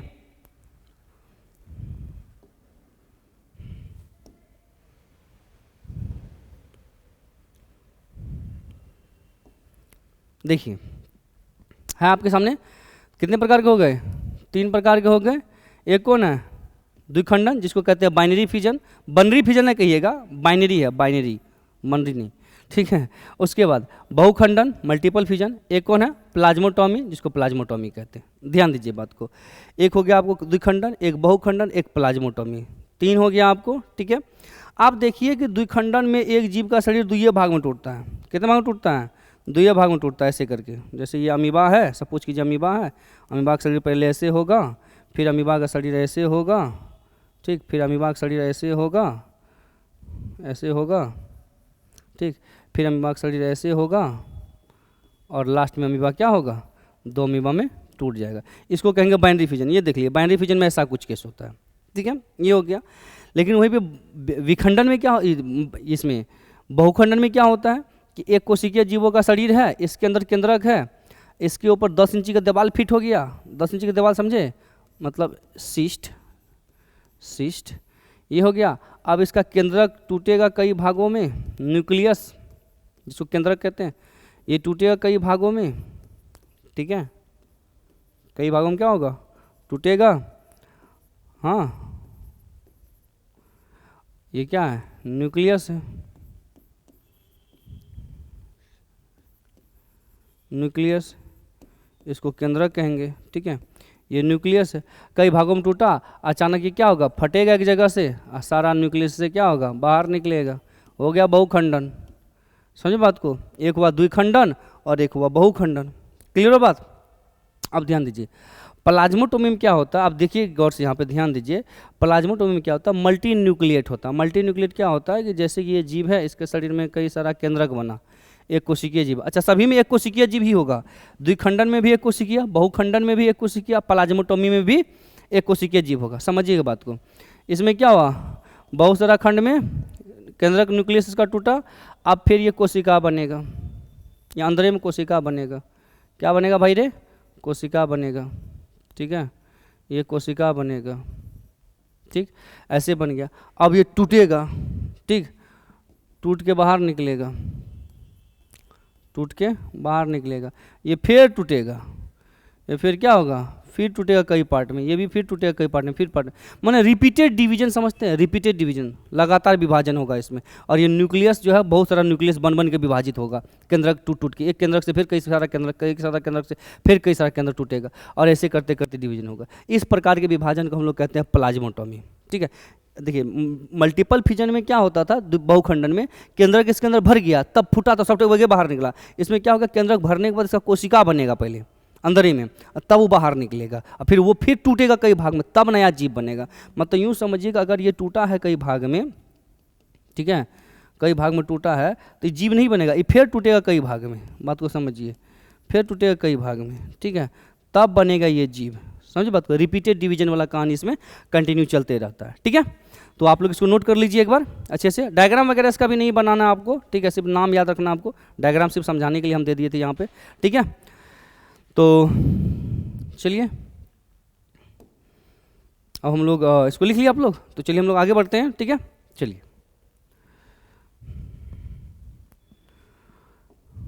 अब जो हमारे सामने आ रहा है टॉपिक देखेंगे गौर से, इसका नाम है द्विखंडन, जो कभी जस्ट हम बताएं आप सभी को कि यह खंडन का एक प्रकार है। द्विखंडन किसका प्रकार है भाई, खंडन का प्रकार है ना। द्विखंडन किसका प्रकार है, खंडन का, मतलब कि हम लोग खंडन का भी प्रकार पढ़े थे ना, खंडन का प्रकार पढ़े थे, एक द्विखंडन, एक बहुखंडन, एक प्लाज्मोटोमी। तो खंडन द्विखंडन किसका प्रकार है, खंडन का प्रकार है, तो इसलिए मैंने यहाँ पर लिखा ये किसका प्रकार है, खंडन का प्रकार। इसमें भी कैसा जीव आएगा, एक कोशिकीय जीव भाग लेगा, बहुकोशिकीय तो होता नहीं, एक कोशिकीय जीव लेगा। याद रखिएगा इसमें जो भी कोशिका होगा, जीव होगा, ये टूटेगा 2 गो पुत्री कोशिका में। समझिएगा बात को, बड़ा तगड़ा बात यहाँ हम लिखे हैं, पुत्री कोशिका, इंग्लिश में कहते हैं डॉटर सेल, ठीक है, डॉटर सेल कहते हैं। अब समझने वाली बात यहाँ पे ये आ जाती है कि इसको डॉटर सेल हम लोग क्यों कहते हैं, मतलब ये डॉटर सेल क्यों होता है। हम इसको माता सेल भी कह सकते थे, माता कोशिका भी कह सकते थे कि नहीं, इसको हम पिता कोशिका भी कह सकते थे, इसे सास कोशिका भी कह सकते थे, इसे बहू कोशिका भी कह सकते थे, इसे दादी कोशिका भी कह सकते थे, हाँ, इसको कई सारा नाम देते, लेकिन पुत्री कोशिका ही क्यों कहें, समझने वाली बात है, समझिएगा बात को। डॉटर से हम लोग इसलिए कहे, पुत्री कोशिका इसलिए कह दिए इसको, क्योंकि समाज में देखो साइंस अपनी जगह सही है, लेकिन साइंस में नहीं होता क्या कि समाज को भी लेके चलना पड़ता है, बिना समाज का साइंस भी अधूरा है। ठीक है, तो हमारे समाज में बेटी को जननी कहा गया है, मतलब कि पुत्री को जननी कहा गया है। इसीलिए देखो कोई भी लड़की जब जन्म लेती है ना, तो समझो एक बात को कि वो बहन बाद में बनती है, ठीक है, किसी की पत्नी बाद में बनती है, किसी की चाची बाद में बनती है, किसी की मामी बाद में बनती है, किसी की दादी बाद में बनती है, किसी की नानी बाद में बनती है। वो धरती पर आने से पहले ही किसी की बेटी बन चुकी होती है। समझे बात को, 9 महीना किसी और की बेटी रहती है, उसमें किसी का कुछ नहीं है। ठीक है, एक अलग कनेक्शन है। तो याद रखिएगा इस चीज़ को कि बेटी क्या है, जननी है एक प्रकार का, वही जन्म देगी आगे चल के। इसीलिए मैंने यहाँ पे लिखा कि यह वह कोशिका, मतलब कि ये है कि वो पहले डॉटर सेल जन्म देगी, पुत्री कोशिका, क्योंकि यही तो आगे चल के फिर 2 नया कोशिका को जन्म देगी, है कि नहीं है। इसीलिए हर एक कोशिका जब टूटती है तो वो 2 पुत्री कोशिका को जन्म देती है, डॉटर सेल को जन्म देती है, ताकि वो फिर आगे चल के आगे जन्म दे सके। यहाँ एक बात और क्लियर करें, कभी कभार एक अजीब सा क्वेश्चन आ जाता है कि वो कौन सा जीव है जो अमर है, मरता नहीं है, का सवाल आ जाता है ऐसा। तो ऐसे केस में अगर कोई आपको बोले तो आप जवाब दे दीजिएगा ऐसा जीव होता है एक कोशिकीय जीव, जो एक कोशिका का बना होता है। क्यों? क्योंकि भाई देखिए, सपोज कीजिए अगर ये एक अमीबा है, आप दिमाग लगाइए, एक अमीबा है, ठीक है, और ये अमीबा क्या कर रहा है कि अपने शरीर को तोड़ रहा है 2 भागों में। ध्यान से देखिएगा, ठीक है, ये तोड़ रहा है, ठीक है, ठीक है, और देखिए यहाँ पे तो एक अमीबा अपने आप को तोड़ा है 2 अमीबा में। ठीक, अब हम आपसे क्वेश्चन पूछ रहे हैं, आप बताइएगा, आप देखिए थोड़ा सा और आप बताइए यहाँ पे कि एक अमीबा जो 2 अमीबा में टूटा है, तो ये बताइए मरा कौन? कौन मरा है? कोई मरा हुआ? भाई यही तो आगे जाके डिवाइड करके 2 बना, तो कोई मरा नहीं, मरा हुआ ना अमर। हाँ, आप इसको आर्टिफिशियली तरीके से मार दीजिएगा तो वो अलग बात है, बुझे बात को। भीष्म प्राण त्यागे नहीं थे, बुझे, भीष्म क्या किए थे, वो प्राण त्यागे नहीं, तो जबरदस्ती वो प्राण, मतलब कि रहते रहते सुझाव आप बहुत देर लेटल रह गए तीर पर, अर्जुन का तीर पर, आप प्राण त्याग देते हैं। वो मरे नहीं, तो जबरदस्ती अपना प्राण त्यागे थे। बात को समझिएगा। तो यही कहानी हो जाता है कि जो अमीबा होता है ये मरता नहीं, या कोई भी एक कोशिकीय जीव अपने आप को मरने से पहले 2 भाग में तोड़ लेता, तो ये अमर हुए। एक कोशिकीय जीव क्या होते भाई रे? अमर होते हैं। ये हमेशा क्या होते हैं? अमर होते हैं, जल्दी मरते नहीं हैं। ठीक है, हाँ, आर्टिफिशियल तरीके से मार दीजिएगा, कौन चीज़ केमिकल देगा तो अलग बात है, वो आपका अपना मैटर है, वो मार दीजिए, उसको कोई दिक्कत नहीं। ठीक है, समझे बात को, ध्यान दीजिएगा। ठीक है, अब यहाँ पे आप सब इसके सारी बातें समझ होगी, क्लियर आ गया है ना। चलिए अब समझिए, तो इसमें क्या होता है, एक कोशिकीय जीवों का शरीर 2 पुत्री कोशिका में विभाजित होता है तथा दोनों पुत्री कोशिका से एक नया शरीर बन जाता है। एग्जाम्पल में किसको लेंगे? टेढ़वा मेढ़वा नक टेढ़वा मुँह टेढ़वा को ले लेंगे एक ठो, और एक एग्जाम्पल किसको लेंगे? चप्पल जैसा स्ट्रक्चर है, उसका नाम है पैरामीशियम। 10वीं क्लास से पढ़ते होंगे, लगता है लड़की सबका जूती है, पैर से फंसा दीजिए घुस जाएगा उसमें, है ना। तो ये चीज़ टाइप का है। अभी नक टेढ़वा का देख लीजिए, अमीबा, मुँह न कान दिपुआ नाम जिसको कह सकते हैं आप लोग, है ना, तो वही मुँह न कान दिपुआ नाम वाला अमीबा। ये चोट्टा सब क्या करता है, अपने आप को 2 भाग में तोड़ेगा। ये पैरामीशियम में क्या करेगा, अपने आप को 2 भाग में तोड़ेगा। तो ये लोग हो जाते हैं किस में? बाइनरी फिजन में आ जाते हैं, द्विखंडन में आ जाते हैं, है ना। चलिए अब हम लोग आगे बढ़ते हैं, है ना। देखिए अब ये तो बात क्लियर हो गया कि द्विखंडन मतलब कि एक कोशिकीय जीव 2 भाग में टूटेगा, लेकिन इसमें भी क्या है, नर्रापनी आ गया। क्या है नर्रापनी? देखिए अब इसमें कोनो चोट्टा कहेगा कुंची, देखिए बात को, कोनो चोट्टा कहेगा हम अपना मन से जेना मन तेना टूटबो, हम ककरो न सुनबो, हमरा मन से हम एहने टूटबो, जहाँ मन तहाँ से टूट जेबो। तो ले टूट जो जहाँ मन तहाँ से। समान द्विखंडन। कैसा द्विखंडन? समान द्विखंडन, जहाँ मन तहाँ से टूट जो, समान द्विखंडन। ठीक है, फिर आपको आएगा कौन, समझिए बात को, फिर आएगा कौन, फिर आएगा कौन ना भाई, हम बीचे बीच फट जेबो, चिरा जेबो, बीचे बीच चिरा जेबो, फट जेबो। ठीक है, फिर आएगा कौन ना भाई, हम तो बीच बीच कट जेबो, पचक जेबो, चिपका जेबो बीचे बीच। ठीक है, फिर आएगा कौन ना भाई, हम तिरछे तिरछी कटेंगे, हम तिरछे तिरछी कटेंगे। तो बात को समझिए, ये चौटा सब जो अपना मनमानी करता है, मतलब टूटना दुइये भाग में, आप देखिए नोट कीजिए, ये टूट रहा है दुइये भाग में, ये दुइये भाग में टूट रहा है, यहो दुइये भाग में टूट रहा है, इधर देखिए यहो दुइये भाग में टूट रहा है, इधर देखिए इसको भी, ये भी दुइये भाग में टूट रहा है, यहो चोटा को देखिए जो जैसे मन तैसे टूटता है, यहो दुइये भाग में टूट रहा है। कहने का मतलब ये है सब टूट रहा है दुइये भाग में, तो सब तो है बाइनरी फिजन ही, लेकिन प्रॉब्लम आके कहाँ फंस रहा है कि अपना तरीका से टूट रहा है, ये जिधर मन तिधर से सामान्य तरीके से टूट जाएगा। बात को समझिए, समान तरीके से टूट जाएगा। तो ये हो गया आपको सिंपल बाइनरी फिजन। कौन बाइनरी फिजन हो गया? सिंपल, जहां मन तहां से टूट गया। फिर जो है ई बीचे बीच फटेगा तो हो गया ये कौन सा? लॉन्गिट्यूडिनल बाइनरी फिजन, है ना, अनुदैर्घ्य द्विखंडन। फिर ई वाला बीचे बीच पचक जाएगा, बीचे बीच क्या होगा? पचक जाएगा, ये हो गया अनुप्रस्थ द्विखंडन, ठीक है। फिर ई वाला तिरछा तिरछी कटेगा, ये हो गया ऑब्लिक बाइनरी फिजन, है कि नहीं? अब बात को पकड़िए और समझिए यहाँ पे कि जो खंडन होता है द्विखंडन, ये हो गए टूटने के आधार पर कितने प्रकार के? 4 प्रकार के। एक हो गए कौन सा? सामान्य द्विखंडन, एक हो गया कौन? अनुप्रस्थ द्विखंडन, एक अनुदैर्घ्य द्विखंडन, एक तिरछा द्विखंडन। Simple binary fission, longitudinal binary fission, transverse binary fission, oblique binary fission, कुल मिलाकर हो गए 4 प्रकार के बाइनरी फिजन। कितने प्रकार के? 4 प्रकार के, है ना। चारों प्रकार में आपका एग्जाम्पल देख लीजिए फटाफट, ठीक है। इसका फटाफट एग्जाम्पल देख लीजिए। देखिए एक नाम है कौन में? सिंपल वाला, सामान्य वाला में कौन है? Simple binary fission. अच्छा, सिंपल बाइनरी फिजन को आप इरेगुलर बाइनरी फिजन, इरेगुलर मतलब क्या? इसका कोई गणरत्न का ठिकाना नहीं है, कहाँ कुंची करेगा नहीं करेगा कोई ठिकाना नहीं है, ठीक है, इसीलिए इसका नाम है irregular binary fission, simple binary fission. उसके बाद अमीबा आ गया सिंपल बाइनरी फिजन में, ठीक। और लॉन्गिट्यूडिनल बाइनरी फिजन में अनुदैर्घ्य में कौन आ गया? कौन आ गया? यूग्लिना आ गया। उसी का साथ अनुप्रस्थ में कौन आ गया? पैरामीशियम आ गया ट्रांसवर्स बाइनरी फिजन में।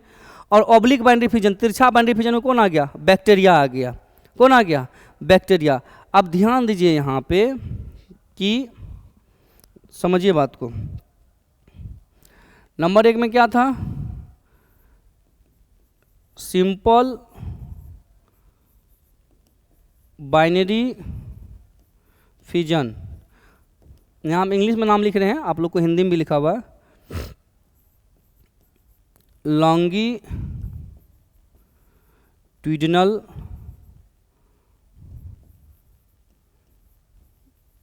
बाइनरी फिजन और ट्रांसवर्स बाइनरी फिजन और एक ऑब्लिक बाइनरी फिजन, ठीक है। अब ये 4 प्रकार का बाइनरी फिजन हो गया, simple binary fission, longitudinal binary fission, transverse binary fission, oblique binary fission. Simple binary fission का एग्जांपल कौन है भैया? Amoeba, amoeba. लॉन्गिट्यूडिनल का कौन है भाई? यूग्लिना। ट्रांसवर्स बाइनरी फिजन का कौन है? Paramecium, paramecium. Oblique binary fission का कौन है? बैक्टीरिया, ठीक है। ध्यान दीजिएगा, ये 4 एग्जाम्पल है चारों का, ठीक। आपसे क्वेश्चन में यही पूछा जाएगा कि जो द्विखंडन होते हैं वो कितने प्रकार के होते हैं, ठीक है, वो कितने प्रकार के होते हैं, तो इतने प्रकार के होते हैं। एग्जाम्पल कौन है? ये सब एग्जाम्पल है। याद करने का ट्रिक आपको बताते हैं ये सब चीज़ का, ठीक है। आप सिंपल से लिखिए, इस सब का एक एक अक्षर उठा लीजिए शुरू का, SLTO, ठीक है, SLTO, सल्टो। एक लड़की का नाम है सल्टो, ठीक है। किसका नाम है? एक लड़की का नाम सल्टो। अभी लड़की थोड़ी सी खराब लड़की है, छिहत्तरी है समझे बात को। अब देखिए ये जो छिहत्तरी लड़की है, इसका खेला देखिए, इसमें क्या है? सब में बाइनरी फिजन हो रहा है। क्या हो रहा है? Binary fission. माने इसका क्या है? BF है। बाइनरी फिजन मतलब क्या है? BF है। सल्टो नाम की लड़की है, इसका क्या है? BF है, सबका BF है ना। एक लड़की है, BF कौन है? अमीबा है, यूग्लिना है, पैरामीशियम है, बैक्टीरिया है। AEPB, AEPB बी, शॉर्टकट तरीका, है ना। Simple binary fission amoeba, longitudinal binary fission euglena, transverse binary fission paramecium, oblique binary fission bacteria. सल्टो का BF-AE-PB, बात खत्म। सल्टो का BF-AE-PB, एक लाइन में याद रखिएगा, सल्टो का BF-AE-PB, simple binary fission amoeba, है ना। उसके बाद longitudinal binary fission euglena, transverse binary fission paramecium, oblique binary fission bacteria, है कि नहीं है। सल्टो का BF-AE-PB समझे। हाँ, तो आप लोग जो इसको नोट कर लेंगे इस प्रकार से, ठीक। आगे बढ़ते हैं। हम लोग का वहाँ तक हो गया क्या खत्म भाई, हम लोग का हो गया बाइनरी फिजन खत्म। अब हम लोग कहाँ आ रहे हैं, मल्टीपल फिजन पे। तो आते हैं हम लोग मल्टीपल फिजन पे। देखिए क्या है मल्टीपल फिजन में, समझिएगा बात को थोड़ा सा, ठीक है। देखिए मल्टीपल फिजन में आपको हम उसी समय समझा दिए थे कि भैया इसमें क्या होगा, एक कोशिकीय जीव होगा इसमें, है ना। थोड़ा सा रंग चेंज कर लेते हैं हम, कलर चेंज, ठीक है। इसमें एक कोशिकीय जीव होगा, एक कोशिकीय जीवों के शरीर में कई सारे केंद्रक का निर्माण होगा, कई सारे केंद्रक बनेंगे, और ये सारे केंद्रक से जब ये भर जाएगा, हुमच कर भरल चल जाएगा, कोचाल चल जाएगा, तो धाई से नहीं फूटेगा। जैसे ही फूटेगा धड़धड़ा के ढेरी ढेरा क्या होगा, प्लाज्मोडियम बाहर निकलेगा। सारा प्लाज्मोडियम जब बाहर निकलेगा इससे, तो फिर जो है नया नया जीव पैदा ले लेगा। समझ में आई बातें, इसी प्रकार से होता है इसमें, नॉर्मल बात है। यह खंडन का एक प्रकार है, इसमें एक कोशिकीय जीव भाग लेते हैं, और इसका शरीर क्या होता है, 2 से अधिक पुत्री कोशिका में विभाजित होता है, तथा प्रत्येक पुत्री कोशिका से एक नया जीव का निर्माण हो जाता है। सिंपल सा बात है, ठीक है। जो आपको एग्जाम्पल दे, एग्जाम्पल में क्या लिखेंगे, प्लाज्मोडियम। प्लाज्मोडियम से कोई मुलाकात हुआ है, नहीं हुआ है। अच्छा, इससे मुलाकात हुआ है, मलेरिया से मुलाकात हुआ है, मलेरिया से हुआ है ना। हाँ, तब मलेरिया नाम की बीमारी इसी प्लाज्मोडियम से फैलती है। पढ़ेंगे आप लोग चैप्टर 8 में, जब हम लोग ह्यूमन हेल्थ एंड डिजीज पढ़ेंगे, मानव स्वास्थ्य एवं रोग पढ़ेंगे, तब वहाँ जानेंगे हम लोग प्लाज्मोडियम नाम के जीव से क्या होता है, मलेरिया नाम की बीमारी फैलती है, ठीक है। ये चुट्टा जाकर अपना जनसंख्या इतना बढ़ा देता है, शरीर में इतना बढ़ाता है कि आदमी 7 दिन में यमराज के भैंस पर चढ़ जाता है। 7 दिन इलाज कराइए ना, तो 8वां दिन आप यमराज के भैंस पर सवार हैं तो हैं, साफ, कहानी खत्म, फिनिश, समझे। चलिए, हो गया केस क्लियर। अब हम आगे बढ़ते हैं, इसको आप लोग नोट कर सकते हैं, ठीक है। चलिए अब देखिए एक चीज समझिए यहाँ पे, कि हम थोड़ा देर पहले जस्ट पढ़े थे कि अमीबा में बहुखंडन। अब हम लोग थोड़ा देर पहले ये पढ़े हैं कि सर अमीबा में तो हम लोग थोड़ा देर पहले द्विखंडन पढ़े। ये अमीबा है और ये अमीबा ऐसा होता है, ठीक है, और ऐसे करके अमीबा 2 अमीबा में टूट जाता, डिवाइड कर जाता। हम लोग तो अमीबा में द्विखंडन पढ़े हैं। अमीबा में क्या पढ़ा भाई, द्विखंडन पढ़ा अमीबा में। लेकिन ये क्या हो रहा है, ये क्या हो रहा है भाई, ये क्या हो रहा है, अमीबा में बहुखंडन कहाँ से आ गया, मल्टीपल फिजन कहाँ से आ गया भाई। कबो कबो होता है, कबो कबो राजा को भी ना नौकर का भेष धारण करना पड़ता है ना, चीज़ों को बचाने के लिए, चीज़ों को समेटने के लिए राजा को भी नौकर का भेष धारण करना पड़ता है। असली राजा वही होता है जो अपनी ज़िंदगी नौकरों जैसा व्यवहार के साथ गुजारे, समझे बात को। अब राजा सिंहासन पे हैं, लेकिन जनता को समझने के लिए जनता में नौकर टाइप का भीड़ बनना होगा उसका हिस्सा, तभी आप उस जनता को समझ पाइएगा, और जनता का अंदर से हकीकती उसका जड़ मजबूत कर पाइएगा, उसका समस्या दूर कर पाइएगा, ठीक है। तो नरेंद्र मोदी जी भी वही काम करते हैं, ठीक है। जनता का जड़ पकड़ते हैं, कौन चीज़ की दिक्कत है तो गैस सिलेंडर का, कौन चीज़ की दिक्कत है तो बिजली का, तो कौन चीज़ की दिक्कत है तो पानी उनी का, जिसका इसका दिक्कत हो रहा है वो जड़ वाला काम कर रहे हैं, फकीती वाला गप नहीं मारते हैं, समझे बात को, जड़ वाला काम करते हैं, समझिए।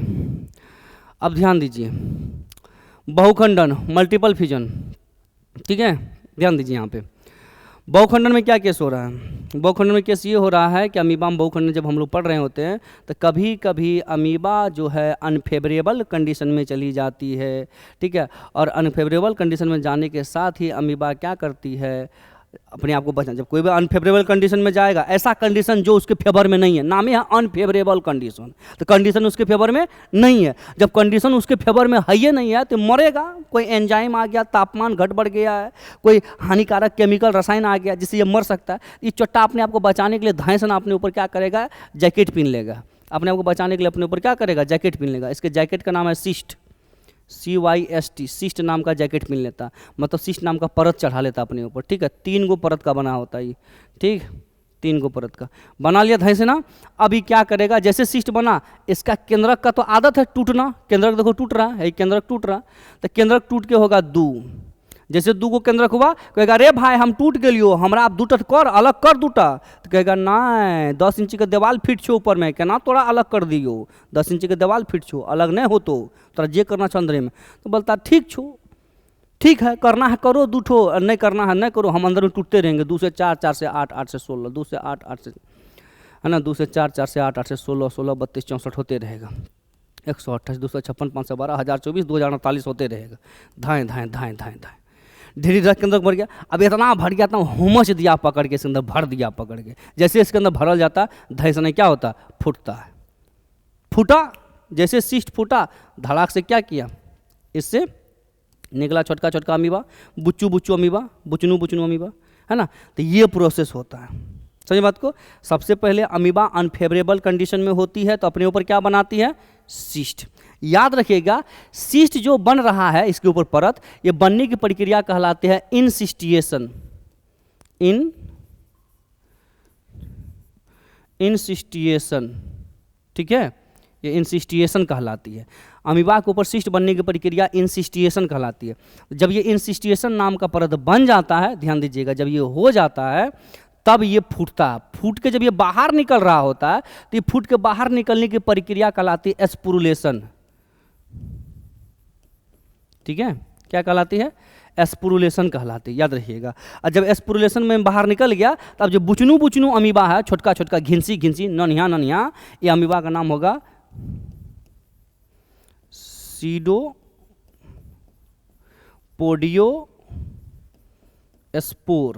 क्या नाम हो गया, सीडोपोडियोस्पोर। तो ध्यान दीजिएगा इस चीज़ का, ठीक है, कि अमीबा जब अनफेवरेबल कंडीशन में होती है तब ये अपने आप को बचाने के लिए क्या करती है, एक सिस्ट बना लेती है। सिस्ट बनने की यह प्रक्रिया इंसिस्टिएशन कहलाती है, और इंसिस्टिएशन जब होती है तो ये फूट के बाहर निकलता है, फूटने की प्रक्रिया को एस्पुरुलेशन कहते हैं, और इससे जो छोटा छोटा अमीबा निकलता है उसे सीडोपोडियोस्पोर कहते हैं। तो इस प्रक्रिया को आप लोग समझ गए होंगे, वही बात मैंने यहाँ पे लिख भी दिया है कि जब अमीबा है ना अनुकूल परिस्थिति में होता है तब ये अपने चारों ओर एक परत बना लेता है जिसे सिस्ट कहते हैं। सिस्ट बनने की यह प्रक्रिया इंसिस्टिएशन कहलाती है, और अनुकूल परिस्थिति के समय अमीबा अपने केंद्र को कई बार विभाजित करता है और बहुत सारे केंद्र का निर्माण कर लेता है।